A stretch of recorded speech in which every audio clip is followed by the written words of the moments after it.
Comme promis, on va commencer une succession de cours sur le langage de programmation Python. Alors, voilà l'IDLE Python que vous devez bien sûr télécharger d'Internet. Une fois que vous l'avez installé, donc vous cliquez sur, vous aurez l'environnement Python que je vais agrandir ici. Voilà, c'est le cours zéro de Python. Les informaticiens vont comprendre la différence qu'il y a entre Python et les anciens langages de programmation tels que Java, C++, Visual Basic, etc. La réussite de Python, c'est qu'il peut faire énormément de choses en matière de calcul scientifique, de graphisme, de base de données, il est aussi orienté objet et orienté web. Commençons par le commencement. Alors, le premier programme Python, la première chose que vous devez faire, c'est ouvrir un fichier. Voilà, new file. Le fichier, vous remarquez, ce sera votre programme, il n'a pas de titre. Donc je vous conseille, dès le départ, de le sauvegarder. Voilà, save as. Et on va l'appeler programme 1 Python. Voilà. On va le mettre au niveau du bureau. Voilà. Donc il s'appelle programme 1.py. La première commande qu'on va faire, c'est la commande d'affichage. Afficher à travers la console. Quand on veut afficher un message à l'aide du langage Python, l'instruction que vous devez connaître sûrement, c'est l'instruction print. Entre guillemets, et vous mettez votre message. Bonjour Python. Voilà. Donc tout message doit être entre guillemets ou bien entre cotes.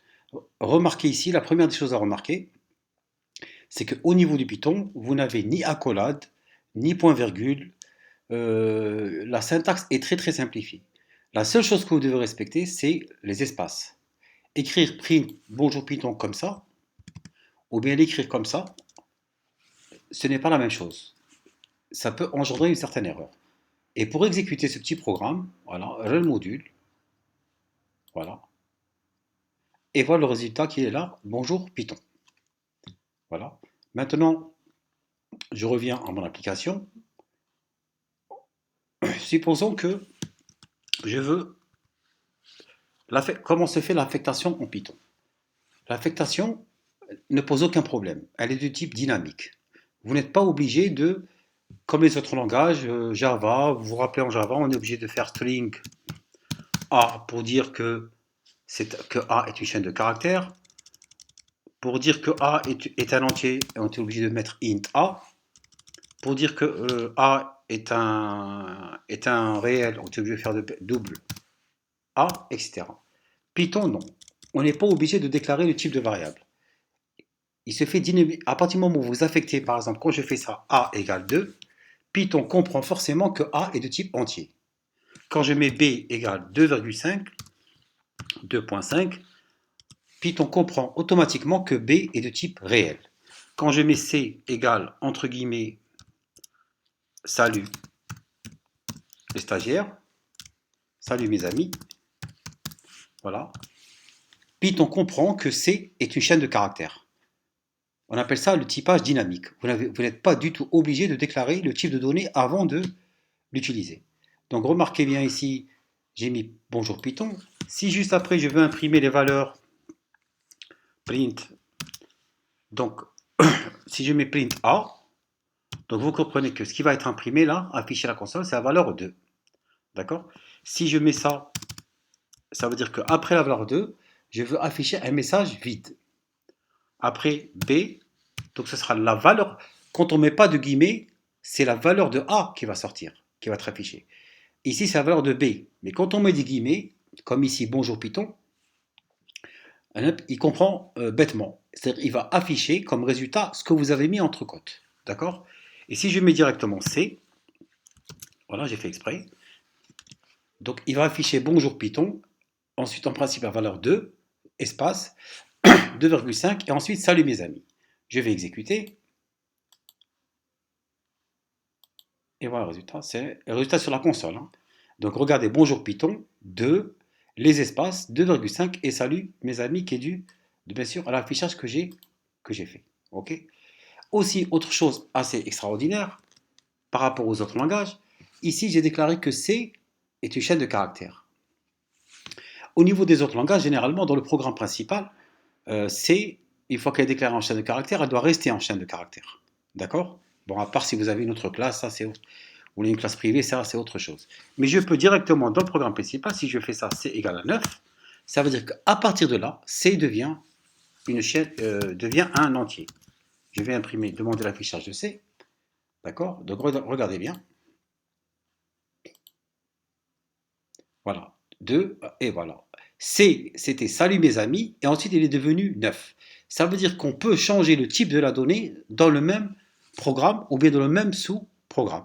Ça, c'est une chose que ne peuvent pas faire les autres applications, le langage tel que C++, tel que Java, d'accord, tel que Visual Basic, Pascal, Delphi, etc. Ok. Voilà. Donc ça, c'est très important. Maintenant, je vais regarder bien une autre possibilité qu'on ne trouve pas, c'est les autres langages de programmation, c'est l'affectation parallèle. C'est-à-dire, je peux, au lieu d'écrire A égale à 2, B égale 2,5, C égale salut mes amis, je peux carrément faire ceci. Regardez bien. A, B, C égale 2, 2.5, salut mes amis.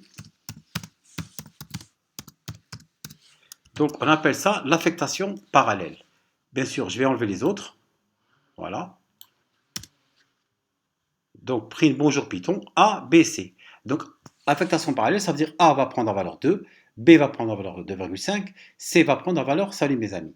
Bon, j'ai oublié ici, attention, j'ai fait une petite erreur là, virgule. Voilà. Et bien sûr, je laisse ça pour vous montrer encore que le typage est dynamique, que C peut changer de type de données à tout moment. On va exécuter. Et voilà, vous remarquez, bonjour Python, 2,5, salut mes amis, 9. Donc, on appelle ça, bien sûr, les affectations parallèles. D'accord. Même avec des types de données différents. Voilà. Bon, je continue l'application maintenant. Supposons, par exemple, qu'on veut faire un petit programme. Bon, je vous rappelle que c'est le cours 0, c'est très simple, hein, qui fait la somme de deux nombres. Ça veut dire que quand je vais lancer l'application, mon ordinateur doit demander une valeur, ensuite demander une deuxième valeur, faire la somme et afficher le résultat. Donc, l'entrée de données, l'introduction de données, se fait par l'instruction input. Mais voilà comment elle se fait. Vous devez donner à une variable quelconque, input, voilà. Ça veut dire que vous demandez à l'ordinateur que pendant l'exécution, il va demander une donnée, le programme doit s'arrêter et demander une donnée, et cette donnée doit être, une fois que les radis terminent le programme, celui qui va être utilisé à votre application, il va donner une donnée, cette donnée va être introduite, affectée à la variable A. B égale input, c'est-à-dire je demande au programme de s'arrêter et de demander une deuxième donnée, et que cette donnée doit être introduite dans B. Donc je peux faire C égale A plus B, et ensuite donc, je demande au système de prendre A, rajouter B, et le résultat, elle affecte à la case mémoire C. Donc je peux faire ceci maintenant, print, je peux mettre un message pour indiquer c'est quoi le résultat, la somme est, bon je peux mettre ici n'importe quel message, hein, la somme est, le résultat est, C. Et là je demande la sortie de C. Mais regardez, il y a une petite remarque qui va se faire. On va faire l'exécution.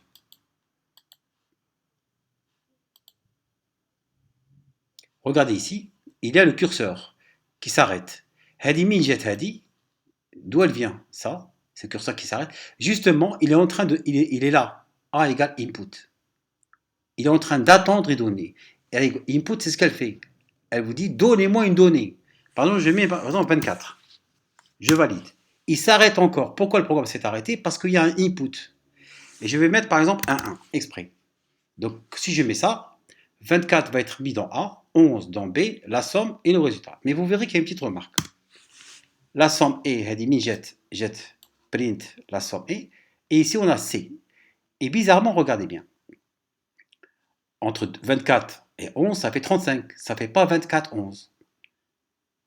Parce que pourquoi? Justement, parce que par défaut, input a dit, Python la considère comme une chaîne de caractères. C'est pas des chiffres. Donc la somme de deux chaînes de caractères, il est concatène. Sur le saqam. Hein, je vais refaire l'exécution avec d'autres données. نعاود exécuter. Voilà une norme. Par exemple, Ali. Donc Ali غادي يدخل في A. Ali يدخل في A. Mohamed يدخل في B. Regardez le résultat. La somme est Ali Mohamed. Il a concaténé. D'accord? Donc pour cela, il faut lui dire, هنايا, on dit là, c'est pas des caractères, par exemple, c'est des entiers. Donc si vous voulez faire des entiers, ce sera int. Vous englobez votre input avec un int. Vous lui dites, voilà, pendant l'exécution, tu dois demander une donnée, mais cette donnée doit être mise dans A en entier. On va mettre ici aussi int. Voilà. Deuxième donnée qui va être traduite, elle sera considérée comme un entier. Adad tabi'i. La somme, donc c'est forcément une compte tabi'i. On va exécuter. Run. Le programme il s'arrête, il demande une valeur 12. Deuxième valeur 24. La somme est 36. Voilà. Je peux réexécuter une deuxième fois si vous voulez. Voilà, maintenant, avec un autre. Run, on va réexécuter l'application. Alors, je donne une info quelconque. Voilà. Et voilà le résultat. D'accord? Maintenant, si vous voulez, voilà le résultat, que la donnée soit considérée comme réelle, avec des virgules, des mots et tout, vous mettez float. Float veut dire que B, A sont des réels. Voilà. Donc on va refaire ça. Maintenant, je peux faire n'importe quoi. Par exemple, voilà. Il demande un nombre. 35,98. Voilà, point 09. Et voilà, il fait le calcul. D'accord? Bien sûr, il faut vérifier les calculs. Hein.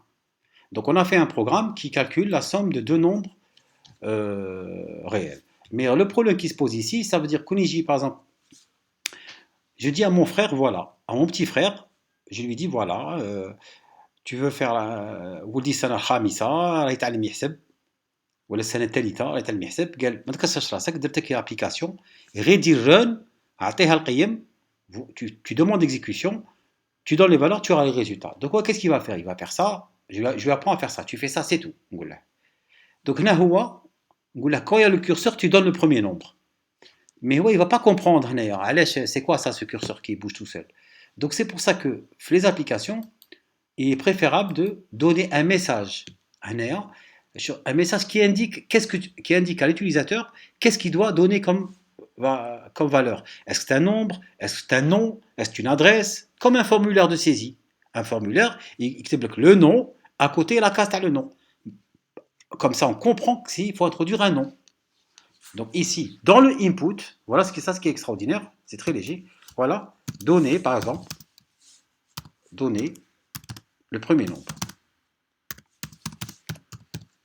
Vous la donnez la première valeur ou tout ce que vous voulez. Vous mettez n'importe quoi dans le message pourvu que celui qui va utiliser le programme comprenne qu'est-ce qu'il doit donner comme valeur. Par exemple, donner salaire de base, donner la prime, la valeur de la prime. Voilà. Donner le deuxième nombre. Donc là, on lui dit que au niveau de l'introduction de données, il faudra afficher un message. Voilà. Voilà, j'ai oublié d'exécuter. Donc je vais réexécuter, et là c'est plus clair, regardez. Voilà. Même si vous n'êtes pas devant votre ordinateur, vous avez fait l'application, mais n'importe quelle personne qui fait le run, qui exécute votre application, elle va comprendre de quoi il s'agit. Donnez le premier nombre, point 90. Donnez le deuxième nombre, point. La somme est... Voilà. Je peux réexécuter maintenant. Je peux autant de fois que je veux, ça y est, l'application, elle me fait la somme de nombres, voilà. Donnez le premier nombre, 67,8.90, moins 7.09, voilà. Moins 80, parce que, voilà. C'est un nombre réel, donc il fait la somme quand même. Il a, par exemple, c'est trop collé, c'est simple. Le problème, c'est ici. Il faudra le message, vous mettez, ici par exemple, je peux mettre ceci, juste un message, égal. Voilà, donc voilà comment ça va se passer maintenant, c'est plus clair. Voilà, égal, voilà, .98. Et voilà, le programme est prêt. Voilà mes amis, ceci était le cours zéro. Vraiment, c'est le cours zéro, pour pas dire le cours moins un. C'est l'introduction de l'introduction de l'introduction du langage Python pour vous montrer qu'il est très simple à utiliser. La syntaxe est très facile. Il n'y a pas de point-virgule, il n'y a pas d'accolade, il n'y a pas de déclaration de classe au départ. Quoique, c'est l'orienté objet. On peut créer des classes et des méthodes avec Python, mais vous allez voir qu'elles sont très très simples à élaborer. Merci beaucoup et au cours suivant, Inch'Allah. Merci, au revoir.